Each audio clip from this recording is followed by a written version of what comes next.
All right, what's up everybody? We're back in the shop. Today we're gonna be working on my wife's 2023 Lowrider ST.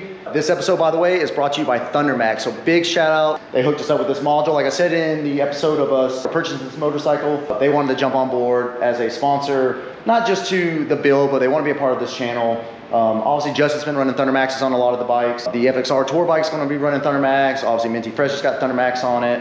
I've used their products in the past. I can say with 100% knowledge, their parts are not just made in America, they're made 100% in-house. About 2 years ago, Tony and myself got the pleasure to actually tour their White House facility, or White House, Tennessee? That's the capital. Sure, White House, I think it's White House. White House, forgive me, somewhere near Nashville, it's north of Nashville, is where their facility is located. And they actually do 100% of everything in-house, minus the coil shock for their eye ride system. So as you see, got everything laid out. Basically what this bike consists of, since this is a soft tail, the module, which is going to actually replace the factory ECM, the wideband O2 sensors, which are a little more, I guess they receive a little bit more information than the narrow bands that come stock on a Harley-Davidson motorcycle. The harness for that here, the mount, detail instructions, and then the cable to download the map. So basically what you're going to have to do, from what I've read and understood, we're going to install all this stuff, then you plug it into a computer, download a base map, kind of like a startup map, and then the bike actually goes into an auto-tune feature. These bikes, Thundermaxes, can be dyno-tuned, but the nice thing about them is that they can also just be auto-tuned. The reason I went with them too is I had no time for any tuning on my bagger, so it was build motor, build everything, basically plug and play on the computer, select what you have. It's the insurance plan for tuners. It's going to get you in a safe parameter so you can ride it and be good to go. And then when you have time, throw it on dyno, tune it, lock it in place, and go from there. Yeah. So there's a bunch of different options for it. Yeah, so we're in Central Arkansas. There is a dyno in Central Arkansas, but they're not a performance dyno, I would say. They get bikes running and they can get them efficient, but anyone that can tune this bike is hours away. So this is going to be a good alternative for that. We look forward to it. So, and then also when you do more upgrades down the road, so we're going to cam this bike. I don't know about beard displacement, but there's definitely going to get a cam down the road. This tuner will adjust for that camshaft. So what we're going to end up doing is we're going to open these instructions. We're going to go through it together. We're going to see what it takes to put a Thundermax tuner on, or Thundermax module on an actual Softail platform, and just kind of go from there. The Softail factory ECM is what this is replacing, is actually on the left side of the bike. Crammed in there. It's crammed in there. It's super tight in there. So probably take the seat off. There's obviously a side cover, remove that. We'll see what we're working with. And then in this video, I will tell you, because there was a lot of comments last time about making this pipe work with a Thundermax. Does it work out of the box? No. Did we make it work? Yes. And I'll show you what we did. I got some photos of what Andy at Howland Cycles did to get this pipe to work. So we're going to set the camera up. We're going to start pulling it apart. We'll kind of read the instructions as we go and take you guys along with us. So we'll see you then. All right, so like I said, we got the instructions right here. So we're going to read this step by step. So obviously the first step is going to tell you to go ahead and remove the old module or the old ECM. There's a ECM and a BCM. ECM obviously is engine control management. So we're going to remove that, which is located under this cover right here. So here we are, we're underneath this cover now. Second step, remove the bolt, the press tab, upper left, and disengage ECM caddy from hook and rear. You got a tab here, up in this upper corner, and then you have a bolt, it looks like right down here. We're going to remove this bolt. We're going to depress the little pins, and then this whole little sub caddy should come out. So let's do that. Don't drink margaritas and fuck Mexican. Yeah, whatever you do, don't, if you're going to be working on your wife's motorcycle, no margaritas and no Mexican food. I'm hurt. Justin's fault. Oh, Thrashing seems to be drinking tequila and eating tacos all the time. It works for them. Doesn't work for me. Right here. Okay, there it goes. Where's the pin? Right, it was underneath this little guy right here. So it pinned in like right there. Okay. So you just take this little sub piece out and it just folds out of the way. So here's your ECM. Next step says slide ECM towards the front of the bike to remove from electrical caddy. Push that in, that, all the way up. It says Mexico on the tag. Oh, that makes sense. All right, so we just went in and disconnected it. All right, throw this in the trash. Don't throw it in the trash. A packet of dielectric grease is included with your Thundermax, which is actually in that bag. When installing the ECM, apply the provided dielectric grease to the inside lip of the Thundermax ECM connectors to ensure the rubber seals do not bind upon installation. Lube up your females. Yes, lube up the female before you stick the male in. So, man, are we just drunk? What's going on here? So this is the supplied O2 harness that comes with the Thundermax. So this is actually going to connect to our new O2 sensors.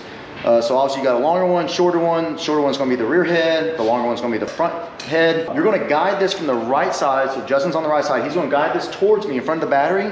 There's an actual imprint where it actually says Thundermax on one side, not on the other. This side, when it comes through the bike, needs to feed to where I can still read Thundermax when it's plugging into the ECM. So we got it. So this is gonna come in like this. So bada bing. All right, so now that we have this harness, we're gonna apply a little grease on. And then this, boom, is actually gonna apply into, with the Thundermax, like I said, the logo feeding out into the actual ECM itself. So you can get it all the way in there nice and flat, and then there's 2 Phillips screws that we're actually gonna cinch up. That's gonna keep this harness nice and tight. So while I'm tightening this down, I'm trying to make sure that it's sitting nice and flush. Just pulling it into the actual module. Don't just run one side all the way down. You could take a chance on like actually bending the prongs. You wanna make sure it's kind of going down nice and even, which it is. So now what we're gonna do is we're gonna actually push this back into the placement of the original ECM, and then we're gonna take that factory harness and plug it into the new Thundermax. All right, so now that we got the ECM actually in the location of the factory ECM, we're gonna use some more of this grease, kind of rub it on the female connectors, get them all nice and lubricated. It doesn't just help everything kind of slide in nice and easy, it also kind of protects against like weather. So anytime you're messing with any type of electrical, especially on motorcycles, because a lot of this stuff is exposed to the elements, you always want to kind of make sure that all your electrical connectors are properly greased. So you should have a nice tight fit. Well, once you get the fit, you'll be able to close this little lever right here, and that lets you know that everything's kind of mated together, all nice and tight. All right, so next step, if not previously done, install your new O2 sensors or modified stock head pipe with the 18mm oxygen sensor ports. If done, skip. So on that step, and I'm gonna drop the picture right now, that's what we had to do to kind of get the O2 sensor to work. For some reason, this thrashing pipe sits very, very close to the motor of the bike. It actually tucks in better than any other pipe I've ever seen, which is good for ground clearance and things like that. But what happens is that front O2 sensor, where it's currently located at, it's gonna run straight into the oil filter housing. So basically what we did, as you see in the picture, we kind of just relocated a brand new O2 bung, kind of a little forward and further down than where the existing one was at. I don't know why Thrashing doesn't just put it there in the first place. It would make sense. That way you don't have to spend any extra time, money, whatever, modifying your stock pipe. I'm sure if we wanted to take the time, we could have smoothed out the old location, but just figure it was easier, cleaner, whatever, just a second O2 sensor in it. And then use the plug to plug the old O2 sensor. So that's what we did. We're gonna go to the other side of the bike right now. We're gonna watch Justin. He is actually hooking up the new O2 sensors, getting those kind of routed in there. These little crow's feet tool things work great for it. So for O2 sensors, I also use pipe wrench because they have the extra little, they're notched, but they also have an extra little tooth, if you will, to hold on to it. So also a key note, make sure the bike's nice and cool before you work on it. That's why we went and had margaritas. We were letting the bike cool down. All right, so real quick, just to show you kind of what's going on. This is the factory O2 sensor. I think 2012 is when Harley Davidson started going to the smaller one. So this is actually considered a 12mm based on the thread diameter of the actual thread there. I don't know if it's going to zoom in, but what we're replacing it with is this much larger, not just thread diameter, but larger body and all. So if you look at the two, you see what the problem was. And on the front of this motor, there's not a lot of light in there, but that was the reason for the modification. This is a much larger O2 sensor, and had we left it in the stock location that this pipe came with, it would have just ran it straight into this oil pump filter housing. So move the O2 sensor over, just kind of down and over a little bit, and now, as you see, we got plenty of room. Not sure how many others on the Softail platform run it, but we actually ran the harness up along the frame rail and then kind of rode it with the oil line. So the front head pipe O2 sensor, instead of going down and around, I thought it would just look a little cleaner. It's running up along the fuel rail, comes up right here, along the oil lines. The actual connector for the harness to the O2 sensor is located here. Once the tank is down, you're not going to see any of this. So just thought it would look better, run it up and over. We've got plenty of slack in the harness, as you see, and then it feeds around and back to the ECM. So now, time for the rear one.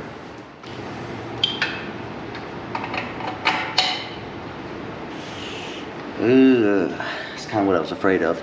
So the rear, again, is a super tight fit. So I think what I'm gonna have to end up doing on this, and we were trying to see if there's a way to do it without that, but I think we're gonna have to take this rear head pipe off and get the O2 sensor in first and then put the rear head pipe on.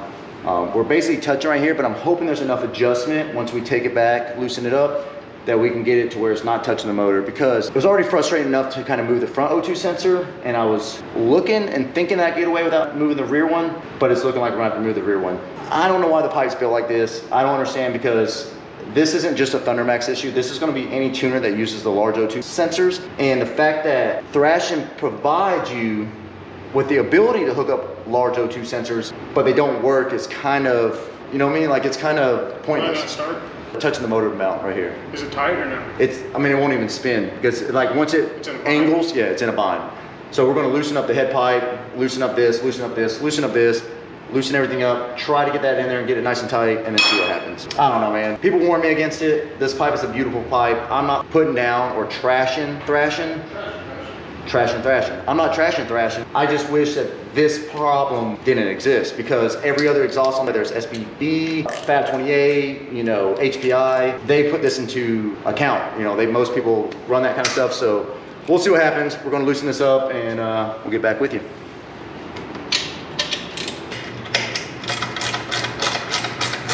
Let's pull this muffler off.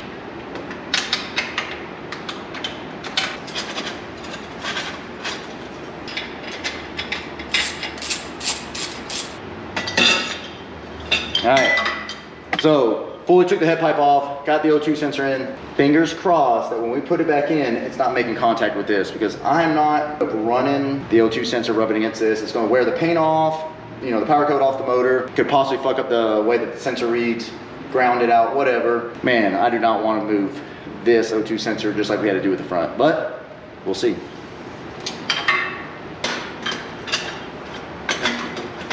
Get in there, get in there.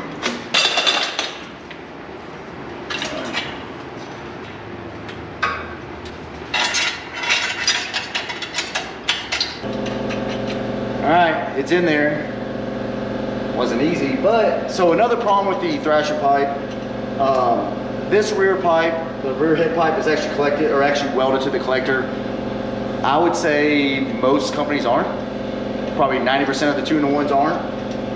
I can't speak for all of them, but I know a lot of the handmade ones, they're 3 pieces, 1, 2, 3, well actually 4 if you count the muffler. So that makes it a lot harder. And what happened was, is kind of getting it in there. So we're gonna snug this up, snug that up, put the muffler back on.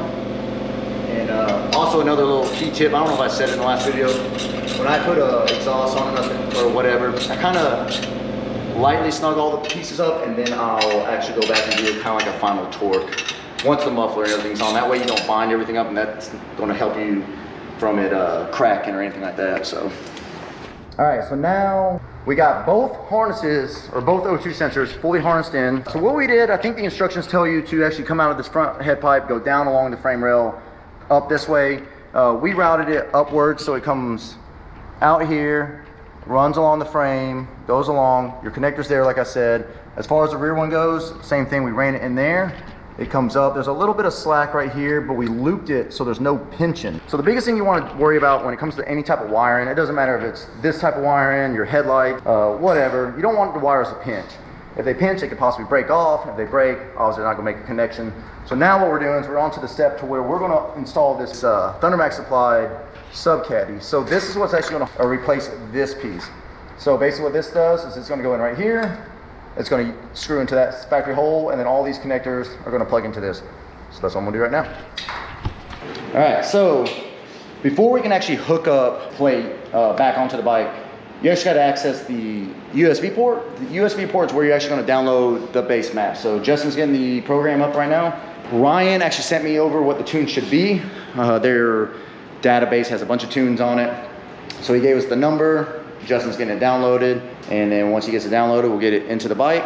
And then from there, the bike just auto-tunes itself. So from what Justin's telling me, because he has it on his bike, as you ride, the bike will kind of go into like a self-learning mode. And it's constantly adjusting. Unless for some reason you ever do another upgrade, like a cam, big bore kit, anything like that, there should never be a reason to hook a computer up, unless, I'm assuming since you're at a dyno, if you actually want like real numbers. Then so you can hook back up to it, tune it, lock it in place, just like any other tuner.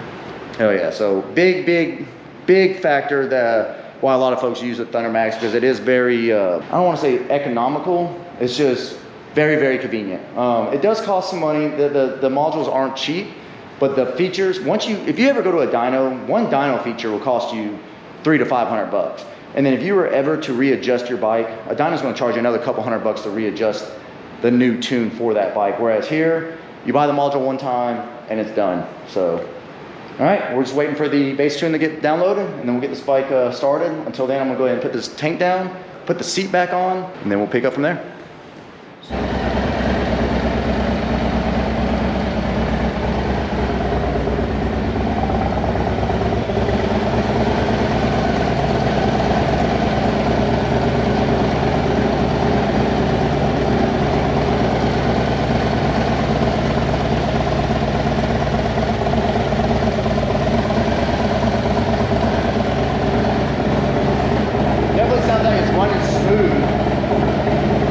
Basically, you got to do a couple little cycles with it. This is actually the second startup, but it fires right up. It's sounding great. I think it's going to work out perfect. RPMs, temperature, air-fuel ratio, front and rear. What's cool is you can also like set your rev limiter, all that shit right here. Wow, it's plugged up. Not yet. I'm not a big computer guy, but it's really simple.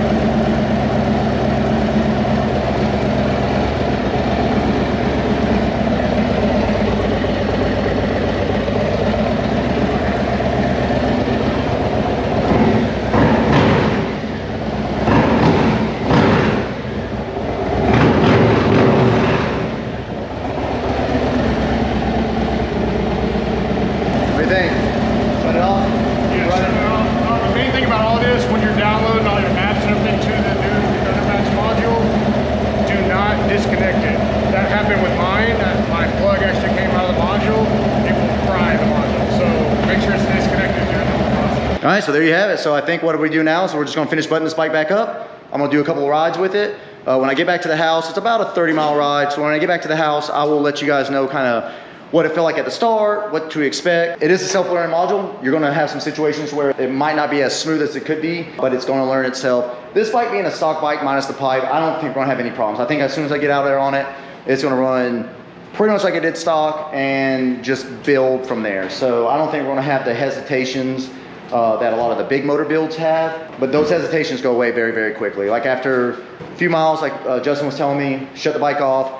And then when you go to restart it, whatever it learned from that last run is what it's going to send to the ECU. And then your next ride and your next ride and your next ride is always going to pick up from its last ride.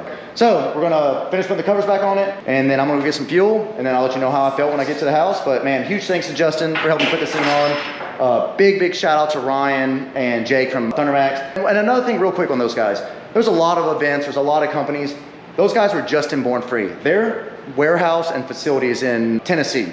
They went clear across the country to be a part of an event that they didn't have to be a part of. But they show up, they support the scene more than a lot of companies. Justin's the same way, and this ain't me just tooting Justin's horn, but he's going out there and going out of his way. There's companies, and we're not gonna say their names, but there's companies in California that won't go past Arizona. So you gotta see a trend and really support those that are actually getting out there, riding their bikes, but also being a part of what it is that we're doing. So big shout out to those guys, and then also a big shout out to Andy. I know he hates being on camera and he doesn't want no recognition, but Andy at Howland Cycles, he saved my ass, he saved Justin's ass a few times. A lot of other guys that have rode through this town, Justin's got him in touch with them, and he's done a lot of great things for those guys. So big shout out to him. But we're gonna get this bike back together, and we'll get back on here and let you know what we think. I'm gonna be real quick about it because I am burning up. It's like 100 and some degrees out here, but just got home with the bike. Did a couple little start stops to get the new tunes to kind of load each time, and man, this thing so much smoother. This bike does have traction control and little things like that, so you can't, I mean, no matter how hard you launch it, it's going to be the same. It's going to kind of have a little bit of bog, but I can just tell through the gears, through everything else, it's learning quick. It's definitely runs smoother. I don't know as far as heat goes, if it runs cooler. I know that's one of the stipulations that Thundermax puts on with their modules. They will run cooler, but I don't have a temp gauge on this bike, obviously, so super happy with it. Like I said, big thank you, Jake, Ryan, Justin, Andy at Howland Customs, all you guys. Thank you for getting this on there. Now my wife can actually ride this bike and enjoy it. And the next episode you should see of this motorcycle should be bars and risers. We're obviously gonna put Justin's stuff on here. I got some thrashing bars, kind of like the Vans ODI grips, little things like that. So we'll get that installed. Other than that, we're just gonna start enjoying it. It's summertime, it's hot. So I think during this winter, maybe that's when we'll pull the wheels, do the color on it, kind of some other big things. But we have some other parts inbound, some parts from our friends, Brandon at Pryor, sending over a set of his pegs and things like that. We did do the custom dynamic lights with the lay down custom dynamic tag. So we're doing little things here and there. I think we're gonna go ahead and, like I said, opt for the shorter clockworks just for the summertime to get some more air on yourself. But that windscreen does amazing as far as head buffering and all that kind of stuff. So anyways, big shout out to everyone. Another big thank you to Tommy at Cowboy Harley. This wouldn't be possible without him. Not that he gave us the bike, but he definitely worked a deal up that made sense financially, and we were able to purchase this motorcycle and enjoy it. So that's what we're gonna keep doing. The next video to drop should be a little surprise for myself. So I may or may not have bought another motorcycle. If you're on Instagram, probably already know what it is, but I got myself another little toy to play with. So we'll show you guys. So until then, y'all take care.